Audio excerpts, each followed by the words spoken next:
Welcome to Jobbed Out, the wrestling editorial that reminds you that nothing shows your friends and family you care like a crotch chop and a suck it. On January 4th, 1999, WCW irreparably lost all trust and faith their fan base had for them with an infamous moment known as the Fingerpoke of Doom. From the double cross itself to the fact that Nitro promoted a gigantic world title main event, well, two, and didn't deliver on either of them. Viewers tuned out in droves and WCW never really recovered. It was a stupidly tone-deaf move that made no money and satisfied no one. A move that was so universally loathed that nobody ever dared do it again. But what if I told you that the WWE had their own Fingerpoke of Doom a year earlier and it actually kinda worked? Today, in wrestling history! December 11th, 1997. Or December 22nd if you prefer the date the show aired instead of the date it was taped. WWE presents Monday Night Raw from Lowell, Massachusetts. With the Montreal Screwjob in the rear view, D-Generation X had been running roughshod over the entire WWF. They had forced the Hart Foundation out of the company, save for Owen Hart. They had humiliated the Legion of Doom. They had been mocking everything from the WWF itself to the USA Network, and especially antagonizing then Commissioner Sergeant Slaughter. Okay, Sarge, we'll start showing you some respect.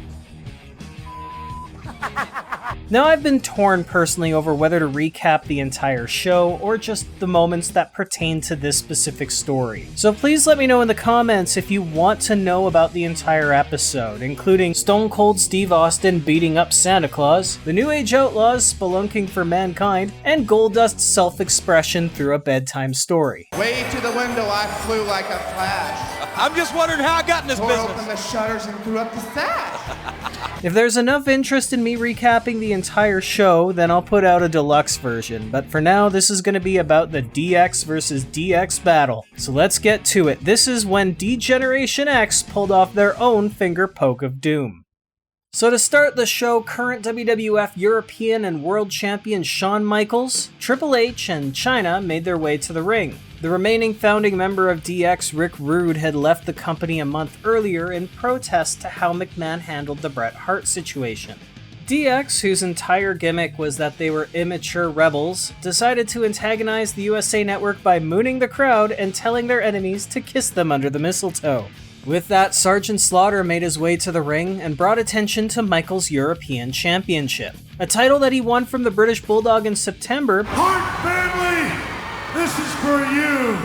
but hadn't defended in over 2 months. Of course, this was back when you actually had to defend your belt once a month or be stripped of it. Not at all like what we've seen in recent years with Brock Lesnar or Roman Reigns. Imagine if I was. This would be where Slaughter delivered Shawn Michaels a Christmas present. Your opponent tonight will be Hunter Hearst. Surely DX wouldn't fall for this kind of antic, but immediately a rift would form between the two. You're trying to ruin Shawn Michaels' Christmas with me beating him and taking the European title from him right before Christmas. The Heartbreak Kid doesn't lay down for anybody. Hunter and Shawn would continue to argue with each other throughout the entire show. Now, the WWF actually decided to handle this match a little bit differently from your typical show, and it definitely kept viewers tuned in.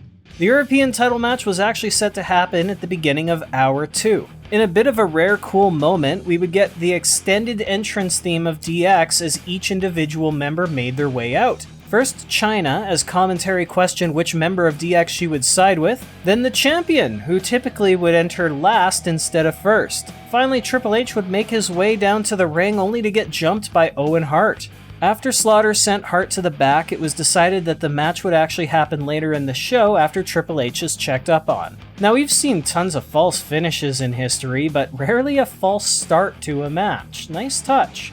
The disintegrating alliance among DX was sprinkled throughout the show, including a backstage interview with Triple H. I'm the showstopper, I'm the icon, I'm the main event.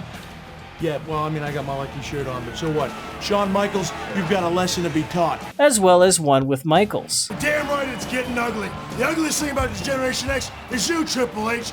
I know I've got my lucky shirt on, but the fact of the matter is I'm still gonna have to go out there and smack him around. Now, I may be a victim of the Mandela effect here, but I swear I remember the match having a second false start. One where Michaels got attacked by Owen, but I apparently am the only one. Our main event of the episode is the European Championship infight between the founders of D-Generation X. Both Champ and Challenger hesitate to lock up, each taking time to ask China for guidance before, well... Much anticipated casket match with The Undertaker. Collar and elbow tie up. Wait a minute. What the? Why is Michaels just lying there? We thought that... Oh, yeah, here it is. Yes, the man who famously declared he lays down for nobody decided to take a catnap, while Hunter ran the ropes long enough for fans to realize they've been screwed out of a main event. It was a ruse! A ploy! A plot! A plan! A charade! A conspiracy! A sham! Hunter would mock the Ultimate Warrior of all people with a weak little splash and claim his first of 2 European titles. We've been conned, hoodwinked, bamboozled, flim-flammed, and the wool pulled over our eyes even! As fans booed, Michaels tearfully congratulated his clickmate. He's lost his smile.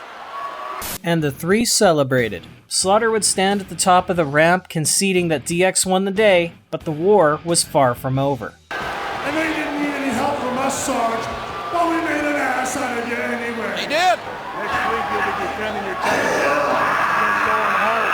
So granted, yes, this was a little bit less of a Fingerpoke of Doom and more of a collar and elbow tie-up of Doom. It was very much the same concept though. The build-up of the whole show would be about the dissension among friends over a title, only to pull the wool over everybody's eyes and prove that they are more united than ever. So why was the DX version so much more acceptable than the NWO version?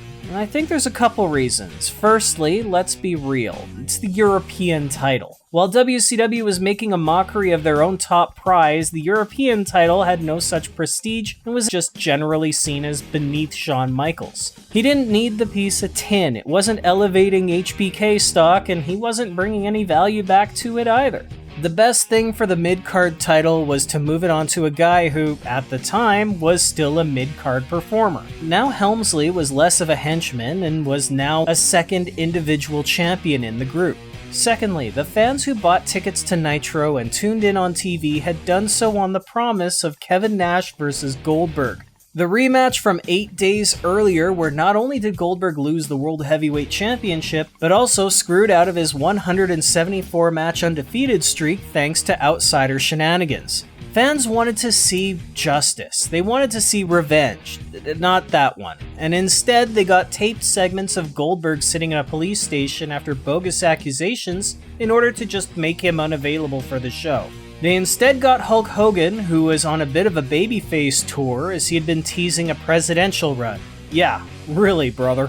Instead of a major clash between two of the company's largest stars, they just reunited the NWO, a tired old act that people have been sick of for over a year already. On the WWF side, Michaels and Helmsley had no builds. They were stablemates who were just told they have to fight each other, and they found a way to not have to do it. The characters didn't shock anybody, their whole thing was to be anti-establishment. The company didn't bait and switch the fans. Nobody who bought tickets felt like they didn't get what was promoted to them. The DX act was still new and fresh, and they were pulling off different ideas. And considering it was for a lesser title instead of, say, the Heavyweight Championship of the world, the right guy won. On all counts, the WWF managed to do a Fingerpoke finish right. Now, of course, this is all just my opinion though, so I want to ask you, what do you think about DX pulling a Fingerpoke of Doom on Monday Night Raw? How does this compare with your memories of the WCW Fingerpoke, and can you think of any other moments in history where a similar scheme was attempted or panned out? Let me know in the comments, and be sure to subscribe to the channel for more, because I want you to be a part of these conversations too. For now though, I better get my shoulders off the mat, so I want to thank you for tuning in to Jobbed Out. I'll catch you next time.